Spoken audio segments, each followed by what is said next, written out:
దేవునికి స్తోత్రం కలుగును గాక.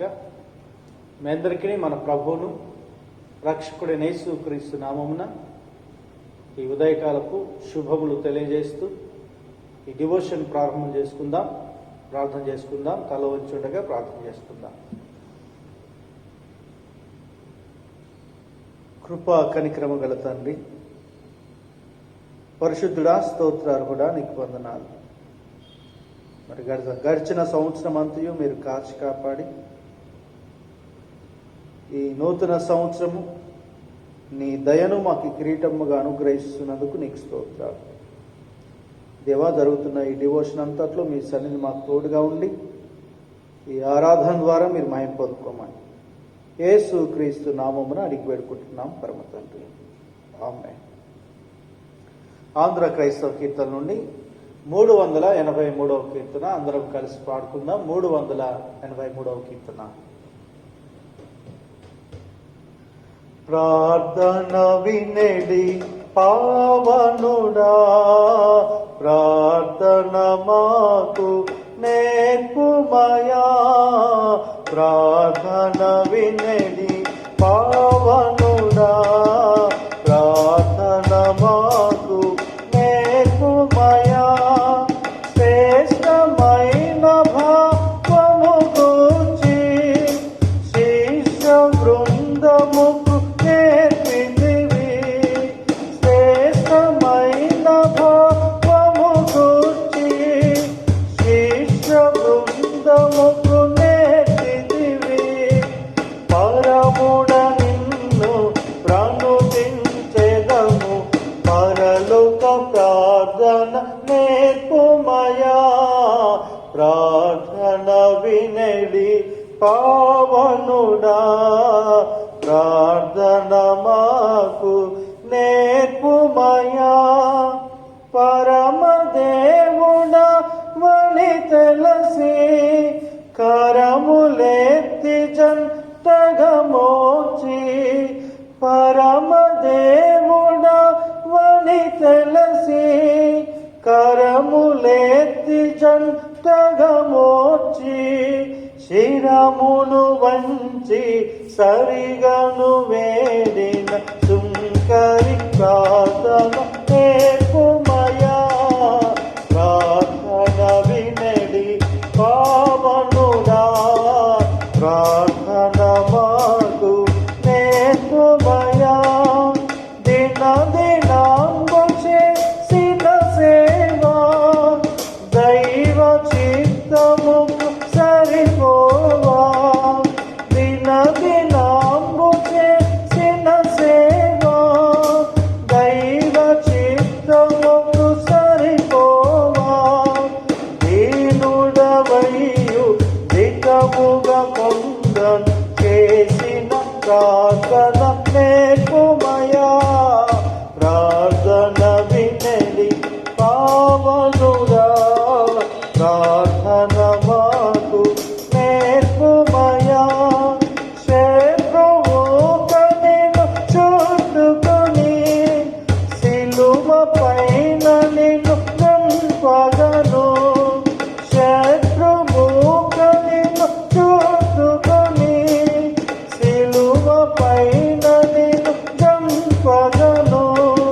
శాంతముతోని శత్రుల మోవగ కలిగిన ప్రార్థన నేర్పుమయా.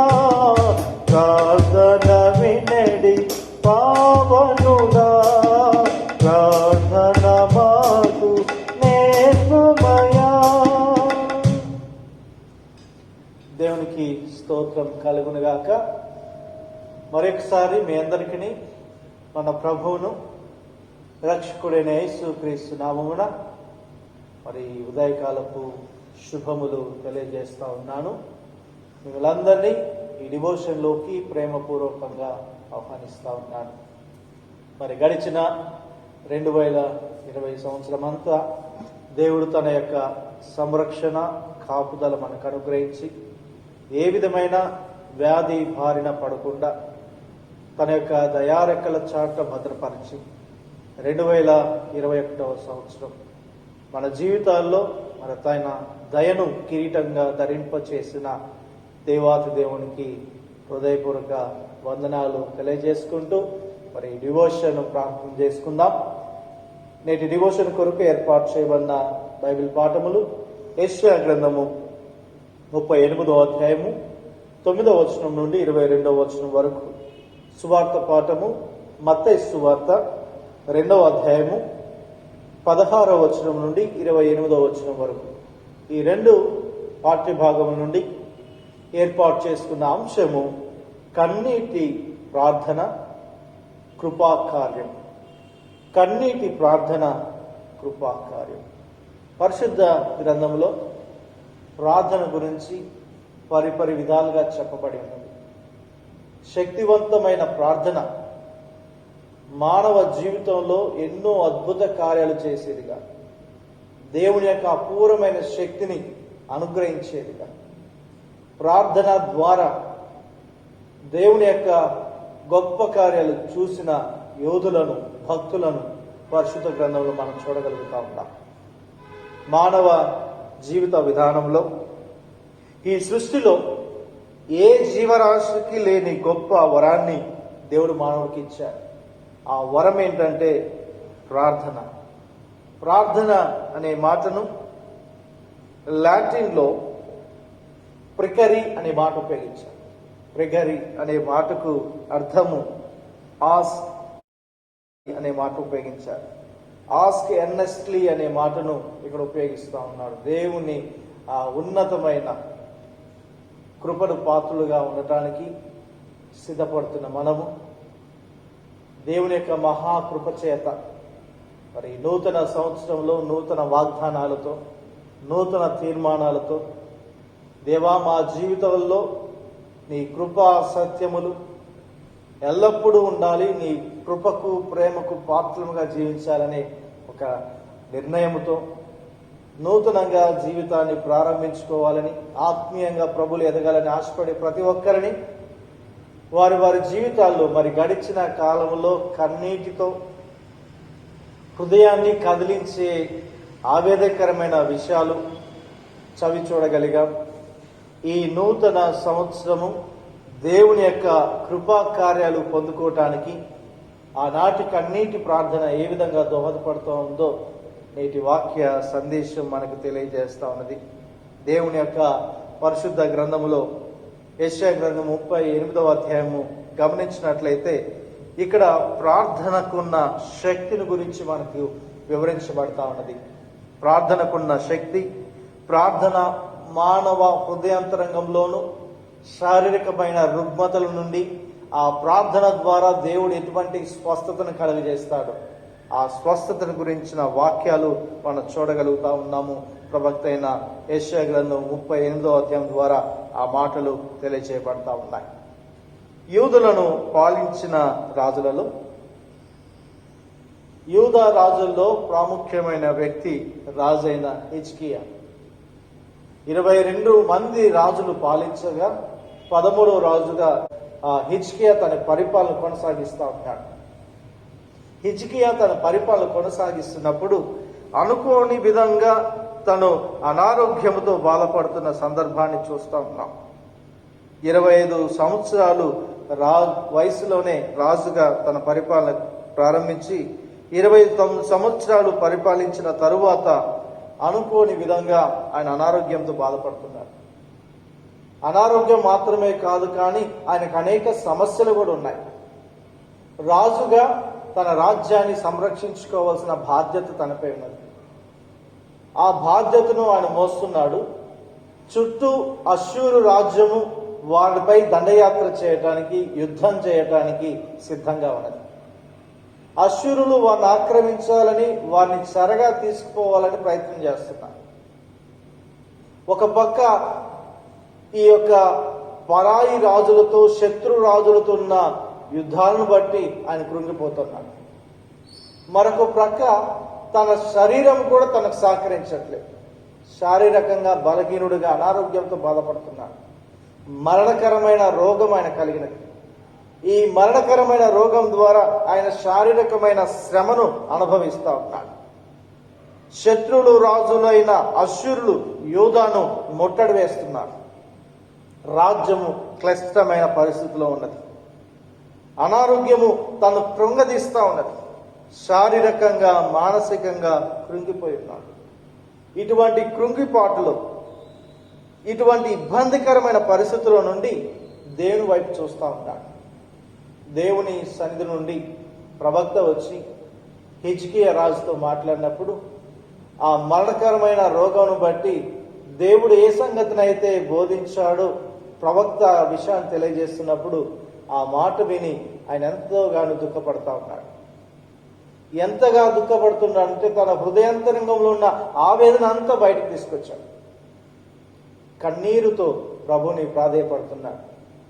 దేవా, గడిచిన కాలం నీ దృష్టికి యథార్థంగా నేను ప్రవర్తించాను. నీ దృష్టికి నీ చిత్తానుసారముగా నేను జీవించాను కదా. దయతో కృపతో నన్ను జ్ఞాపకం చేసుకోవనే ఆ శక్తివంతమైన ప్రార్థన.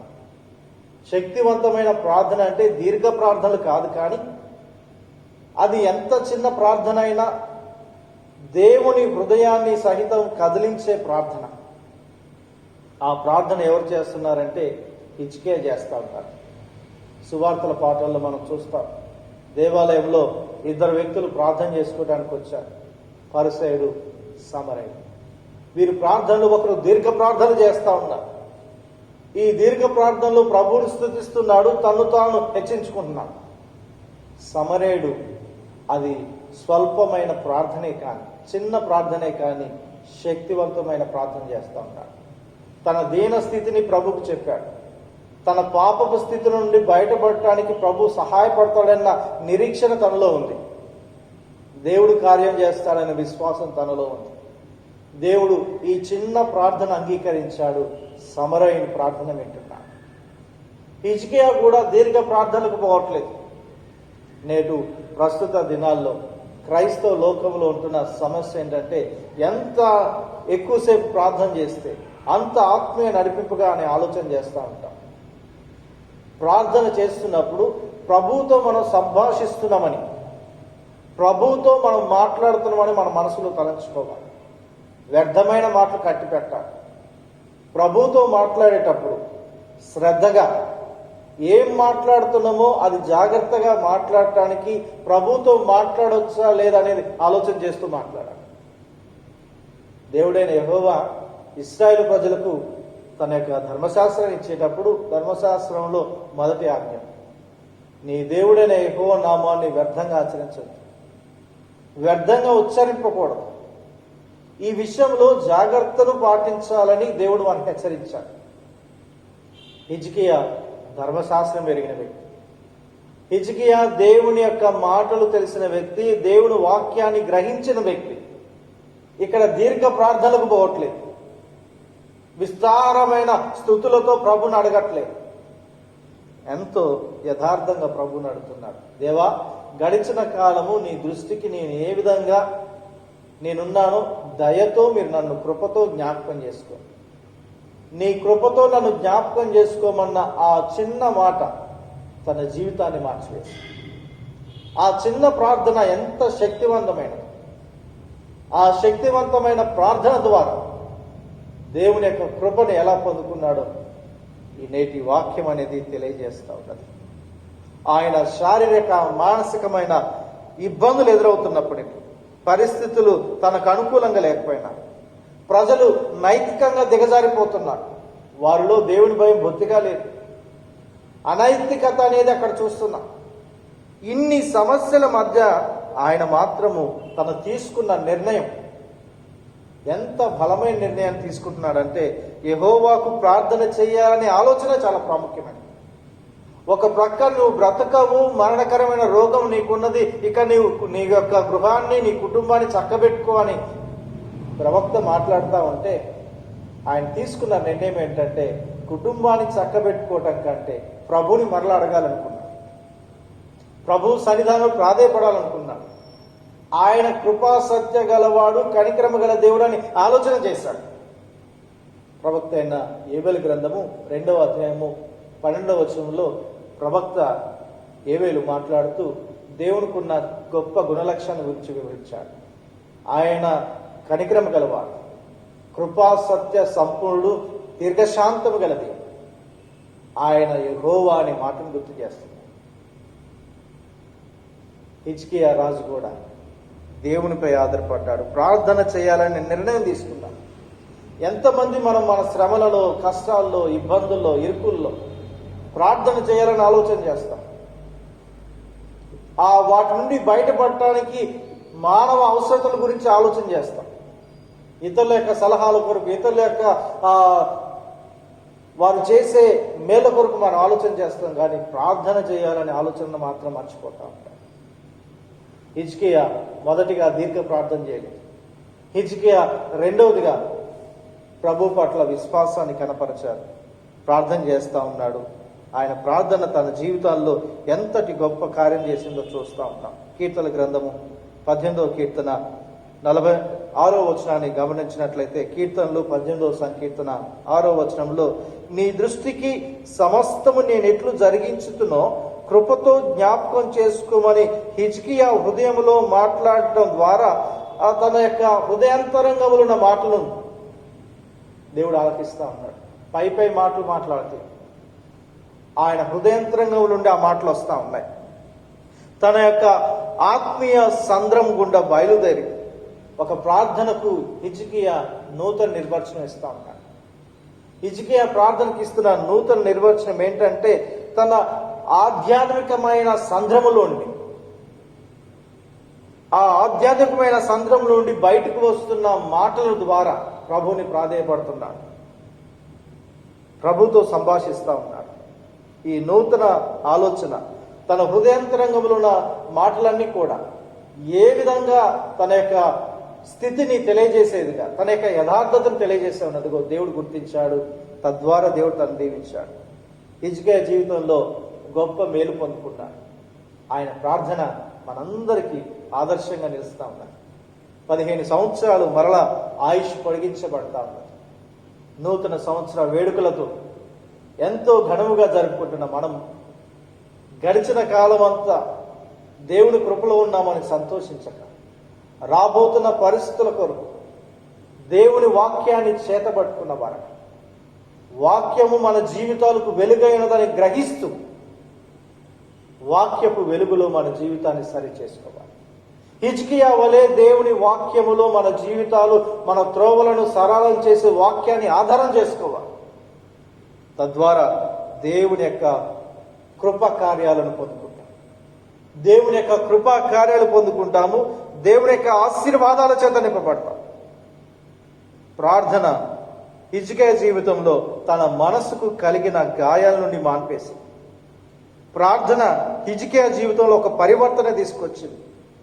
ప్రార్థన హిజ్కియాను ఇంకనూ భక్తి మార్గం వైపు నడిపించింది. ప్రార్థన శక్తి ద్వారా ఆయన ఎనలేని ఖ్యాతిని ఘటిస్తున్నాడు. ప్రసంగికుడు, ప్రస్తుత ఆధునిక దినంలో గొప్ప ప్రసంగికులైన స్పర్జన్ గారు మాట్లాడుతూ, తన సంఘ అభివృద్ధికి కారణం ఏంటంటే ప్రార్థనే. ఆ ప్రార్థన ద్వారా సంఘము ఎంతో దేవుని యందు ఎదుగుదలతో ఉన్నదనే మాట గుర్తు చేస్తూ ఉంటాడు. హిజ్కియా జీవితంలో ప్రార్థన తన మనసుకు కలిగిన గాయాలు మాన్పింది. ప్రార్థన తనలో పరివర్తన తీసుకొచ్చింది. ప్రార్థన తన భక్తి మార్గంలో నడిపించింది. ప్రార్థన ప్రభువుకి సమీపంగా చేసింది. అటువంటి ప్రార్థన ద్వారా దేవుని కృపా కార్యాలు పొందుకునే వారముగా మనం ఉండాలి. దేవుని కృప చేత నింపబడే వారముగా మనం ఉండాలని వాక్యము గుర్తు చేస్తా ఉంది. నూతన నిబంధన గ్రంథంలో మత్తయి సువార్తికుడు మాట్లాడుతూ, మత్తయి సువార్త 12వ అధ్యాయము 2వ అధ్యాయము 16వ వచనం నుండి 28వ వచనం గల వాక్య భాగంలో యేసు క్రీస్తు ప్రభువారి గురించి మాట్లాడుతున్నారు. ఆనాటి కాలంలో రాజైన హేరోదు ఏ విధంగా నజరేతు ప్రాంతంలో ఉన్న బాలులందరూ 2 సంవత్సరాల్లోపు పిల్లలందరూ ఆయన చంపివేస్తా ఉంటారు. తనకంటే గొప్ప రాజు భూలోకంలో లేడని, తనకంటే ఎవరు ఉన్నతులు కాదని ఆశతో ఆయన ఏం చేస్తున్నాడంటే, రాజు జన్మించాడని జ్ఞానులు చెప్పిన వెంటనే జ్ఞానులు తిరిగి ఆయన సందర్శించి వస్తారని ఆశతో చూశాడు. జ్ఞానులు ఆయన దగ్గరికి రాకపోవటాన్ని బట్టి ఆయన నజరేతు ప్రాంతంలో 2 సంవత్సరాల పిల్లలను చంపివేశారు. మత్తయి సువార్తికుడు ఎంత చక్కగా మాట్లాడుతున్నాడంటే ఆయన ప్రవక్త అయిన ఇర్మియా యొక్క ప్రవచనాలు వివరిస్తా ఉన్నాడు. ప్రవక్త అయిన ఇర్మియా గ్రంథము 31వ అధ్యాయాన్ని గమనించినట్లయితే ఇక్కడ రాహేలు తన పిల్లల కొరకు ఏ విధంగా అంగలార్పుతో ఉన్నది, దుఃఖపడతా ఉన్నదో, కన్నీరు కారుస్తా ఉన్నదో ఆ మాటలు చూడగలుగుతా ఉంటాం. ఇక్కడ నజరేతు ప్రాంతంలో తమ పిల్లలు కోల్పోయిన తల్లిదండ్రులందరూ కూడా దుఃఖంలోనే ఉన్నారు. తమ పిల్లలు కోల్పోయి వారు ఎంతగానో ఆ పుత్ర శోకంలో ఉన్నారు. వారి కన్నీటిలో నుండి దేవుని యొక్క కృపను యేసుక్రీస్తు ద్వారా వెల్లడిపరచబడతారు. యేసుక్రీస్తు ఆయన మెస్సయ్యగా తను తాను ఏ విధంగా ఈ లోకాన్ని ప్రకటించుకోబోతున్నాడు, రాజుగా ప్రకటించబడుతున్నాడు, ఆ మాటలు చూడగలుగుతా ఉన్నాం.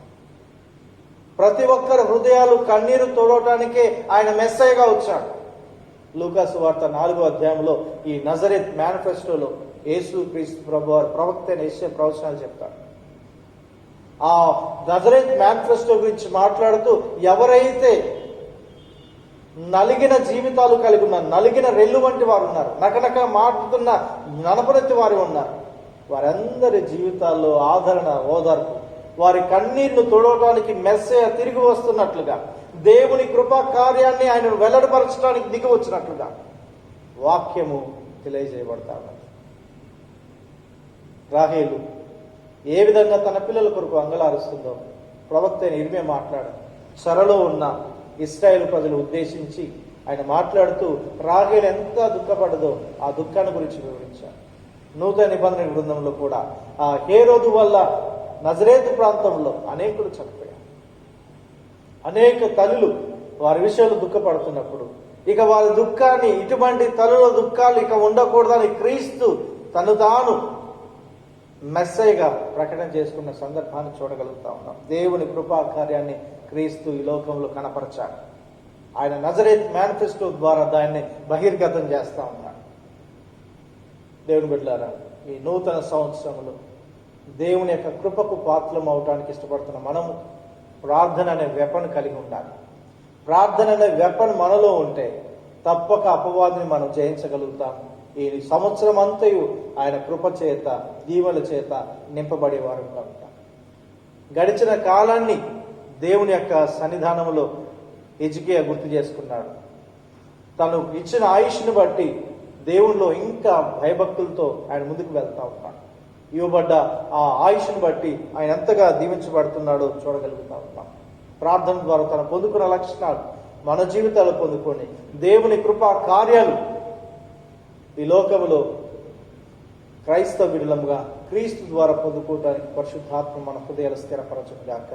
ఆమె ప్రార్థన చేసుకుందాం. కృపా సత్య సంపూర్ణ ప్రేమ నమ్మకం గల తండ్రి యేసయ్యా, నీకు వందనాలు. కన్నీటి ప్రార్థన దేవా, మీ యొక్క కృపా కార్యాన్ని ఏ విధంగా బహిర్గతం చేస్తా ఉన్నదో మేము చూడగలుగుతా ఉన్నాం. బయలుపరిచిన మీ కృపా కార్యాన్ని మేము ఎల్లప్పుడూ జ్ఞాపకం చేసుకుంటూ నిత్యము నేను ప్రార్థించే వారంగా ఉండినట్లుగా నీకు దయచేయండి. ప్రార్థనలో ప్రభా వారి మనసుకు కలిగిన గాయాన్ని మాన్పించేదిగా ప్రార్థన ఉన్నది. ప్రార్థన ప్రభా మాలో పరివర్తన తీసుకొచ్చేదిగా, ప్రార్థన మమ్మల్ని భక్తి మార్గములు నడిపించేదిగా, ఉన్నతమైన నీ యొక్క ప్రేమకు పాత్రలుగా చేసేదిగా ఉంటుందని ఇర్మియా భక్తుని ద్వారా దేవా మరి మీరు మాతో మాట్లాడిన విధానం బట్టి నీకు స్తోత్రాలు. హిజ్కియా జీవితం ద్వారా మీరు మాకు తెలియజేసిన విధానం బట్టి నీకు స్తోత్రాలు చెల్లిస్తా ఉన్నా. అవును ప్రభా, మరి రాహేలు తన పిల్లల విషయమై ఎంతగా కన్నీరు కారుస్తూ ఉందో, చెరలో ఉన్న ఇశ్రాయేలు ప్రజల గురించి ప్రభా మరి మీరు ఎంతగానో ఇర్మియా భక్తుడి ద్వారా వివరించిన విధానం బట్టి నీకు స్తోత్రాలు. ఈ నూతన సంవత్సరం మా జీవితాల్లో మీరు ఇచ్చిన నీ దయ అనే కిరీటాన్ని మేము పొందుకొని ప్రార్థనతో నిత్యము నిన్ను స్తుతిస్తూ ఈ సంవత్సరాంతము నీ కృపకు పాత్రముగా జీవించినట్లుగా ఏ విధమైన అపవాది శోధులకు మీ గురి కాకుండా వెలుగు పిల్లలమైన నీ వాక్యాన్ని ఆధారంగా చేసుకుని ముందుకు సాగినట్లుగా నీ ఆత్మీయ నడిపింపు మాకు అనుగ్రహించమని యేసుక్రీస్తు పేట వేడుకుంటున్నాం పరమ తండ్రి. ఆమేన్. పరలోకమందున మా తండ్రి, నా పరిశుద్ధపరచును గాక, మీ రాజ్యం వచ్చును గాక, మీ చిత్తం పరలోకం నెరవేరినట్లు భూమి మీద నెరవేరును గాక. మా అనుదిన ఆహారం మాకు దయచేయము. మా ఎల్లప్పుడూ చేసిన వాళ్ళు మీకు క్షమించిన ప్రకారం మా ప్రోక్షించు. మేము శోధన లేక దుస్తులు తప్పించు. ఎందుకనగా రాజ్యము, శక్తి, మహిమ కర్తనామ తండ్రి. ఆమేన్. మన ప్రభువైన యేసు క్రీస్తు కృపయు, తండ్రి అయిన దేవుని ప్రేమయు, పరిశుద్ధాత్మకరణ సహవాసము, సకల దీవెనలు ఇక్కడ చేరిన మనకు, మన కుటుంబాలకు, సార్వత్రిక సంఘం అంతటికి ఆయన కాపుదల దీవెనలు సదాకాలంతో నేను గాక. ఆమేన్.